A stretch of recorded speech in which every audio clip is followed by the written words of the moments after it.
अस्सलामुअलैकुम नाजरीन, एक और कहानी के साथ एक मर्तबा फिर मैं हाजिर हूँ और आज ज़हीरुद्दीन मोहम्मद बाबर कहानी का अनवान होगा। नाजरीन, आप देख रहे हैं मेरी कहानी।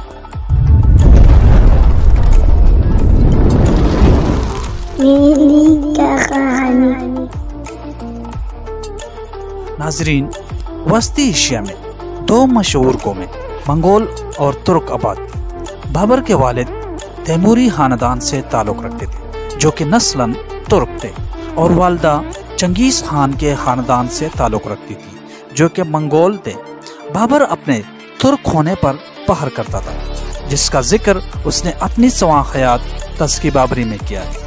बाबर 1483 में फरगाना में पैदा हुआ। वालिद का नाम उमर शेख मिर्जा था, जो फरगाना की छोटी सी रियासत का हुक्मरान था। नाजरीन, आपको बताता चलूं कि फरगाना मौजूदा उज़्बेकिस्तान का एक मशहूर शहर था। बाबर 12 साल का था कि वह उसका वालिद 8 जून 1494 को इंतकाल कर गए और सुल्तनत का तमाम बोझ उसके कंधों पर आन पड़ा। बाबर एक तोसी पसंद इंसान था। वालिद के इंतकाल के बाद उस पर मुसीबतों के पहाड़ टूट पड़े। उसके अपने रिश्तेदार उसके दुश्मन बन गए।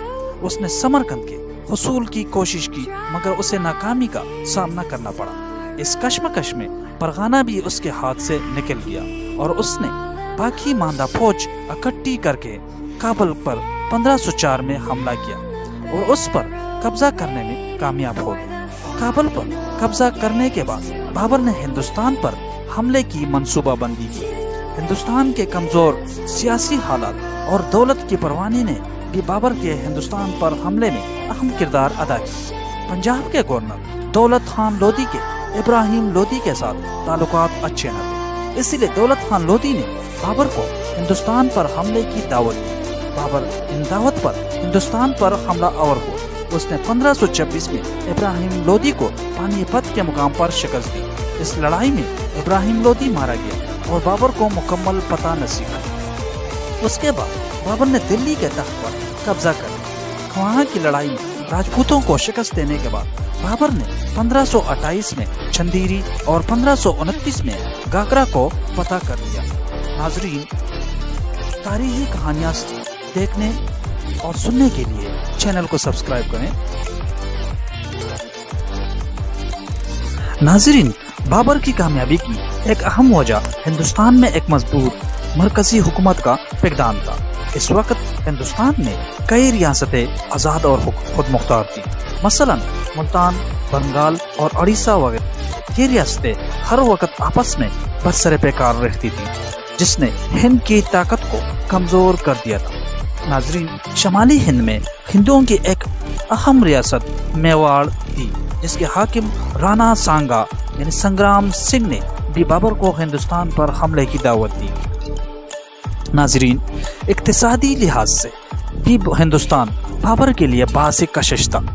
जहां दौलत की परवानी थी, हिंदुस्तान फौजी लिहाज से भी मुगलों का मुकाबला नहीं कर सकता था, क्योंकि उनमें तरबियत और नज़म व ज़ब्त की कमी थी। उसके मुकाबले में बाबर की फौज खूब तरबियत याफ्ता और मुनज़्ज़म थी। बाबर के तोपखाने ने भी इसकी कामयाबी में अहम किरदार अदा किया। इस कामयाबी के बाद बाबर ने हिंदुस्तान में मजबूत मुगलिया सुल्तनत की बुनियाद रखी, जो सदियों तक कायम रही। बाबर ने 26 दिसंबर 1530 में वफात पाई। उसने तकरीबन 4 साल हिंदुस्तान पर हुकूमत की। वो एक अजीम फातेह और एक अच्छा हुक्मरान था। उसे फारसी, तुर्की ज़बानों पर पूरा अबूर हासिल था। नाजरीन, बाबर के बारे में मज़ीद सुनने के लिए चैनल को सब्सक्राइब कीजिए।